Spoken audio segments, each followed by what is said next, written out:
Under the neon chaos of the Las Vegas Strip, Formula One delivered one of the wildest plot twists of the 2025 season. Max Verstappen dominated from the very first corner. Lando Norris stumbled. Oscar Piastri collapsed under pressure, and Mercedes nearly caused a late race upset. But long after the fireworks died down, something far bigger began to unravel behind the scenes. Something serious enough that the FIA marched directly into the McLaren garage as the world watched in disbelief. Suddenly, what looked like a routine 1-2 fight between Verstappen and Norris had spiraled into a potential disqualification and a possible reshuffling of the championship table. Because moments after Norris limped across the line with failing fuel pressure, race control launched a new investigation, one that could end with Norris being stripped of his second place. And today, we finally know why. What wasn't shown on broadcast cameras, what wasn't explained on team radio, and what nobody realized during the race is now being exposed. What started as a straightforward championship showdown between Norris, Verstappen, and Piastri instantly detonated the moment the lights went out. And right at the heart of the chaos was a single, desperate lunge from Lando Norris, one that set off a chain reaction that could define, or even destroy, his title bid.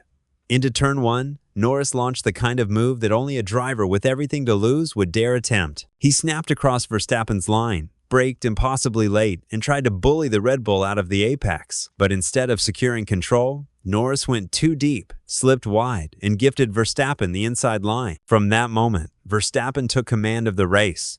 He didn't just lead, he dictated the tempo with ruthless precision, responding instantly to every McLaren push. The second he was told Norris was coming, Verstappen hammered in qualifying-style laps.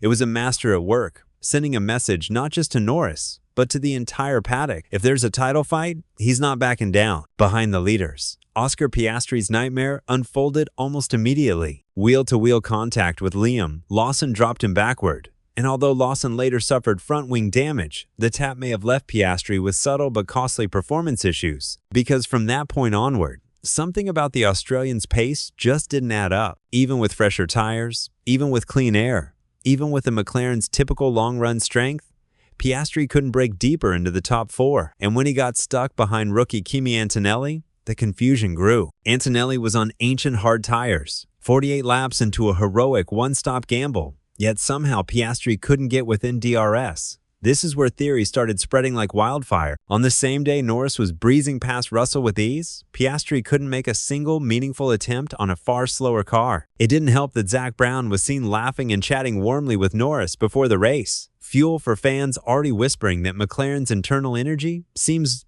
strangely one-sided. Is it setup differences? Driving style? A quiet shift towards supporting Norris as their best chance for the driver's title? No one can say. But in F1, doubt spreads quickly. Especially when a title contender suddenly loses form, the chaos didn't end on lap 1. It migrated into the pits, where strategy became a gamble. Verstappen's stop was smooth.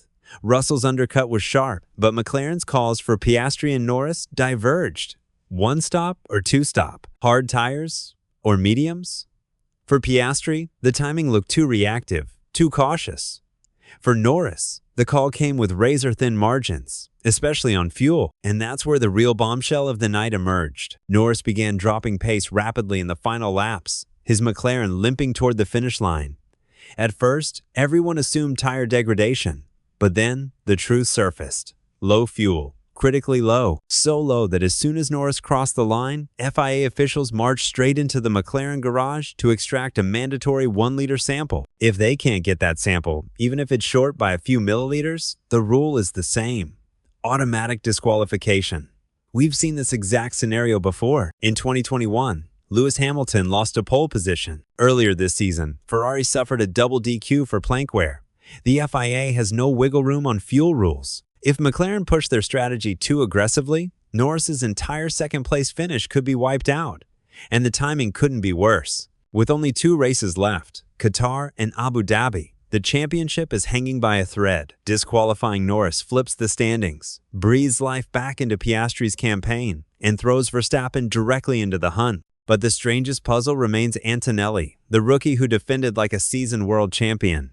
He held off 2 world-class drivers on tires that, by lap count alone, should have been completely destroyed. His hard tires were deep into the no-grip zone, practically begging to give up, yet somehow he kept the car stable, sharp, and incredibly difficult to pass. His defensive lines were precise, his exits were clean, and his confidence looked unshakable. Piastri, usually one of the paddock's most calculated and clinical drivers, simply couldn't get close. Lap after lap, he inched forward, only to hit a wall of turbulent air. The McLaren twitched, slid, and refused to bite into the corners the way it normally does. Was it dirty air ruining the front end?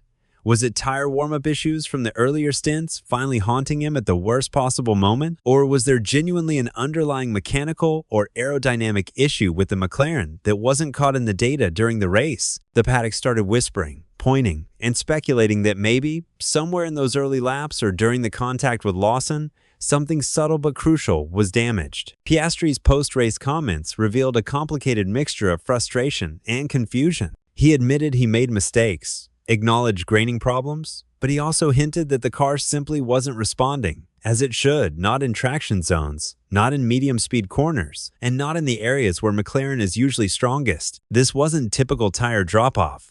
This felt like something deeper. It was an admission that leaves far more questions than answers, especially when Piastri is still mathematically alive for the championship and should have been a major protagonist in the Vegas showdown. And then there's Norris's raw confession. I fucked it up.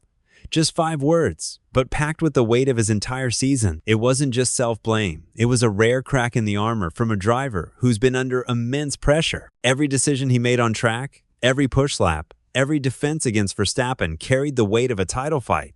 He knew he had to be perfect, and perfection in Formula One is a razor's edge. But the pressure isn't over. The FIA fuel investigation hangs over him like a storm cloud, threatening to erase everything he achieved in Las Vegas. One missing leader, one failed fuel extraction, and his second-place finish is gone instantly. As the updated standings show Norris 408, Piastri 378, Verstappen 366, the title remains Norris's to lose. But the entire landscape changes if disqualification strips his Vegas points. The gap collapses. The tension spikes. Suddenly, 3 drivers enter the final 2 races with a realistic shot at becoming world champion.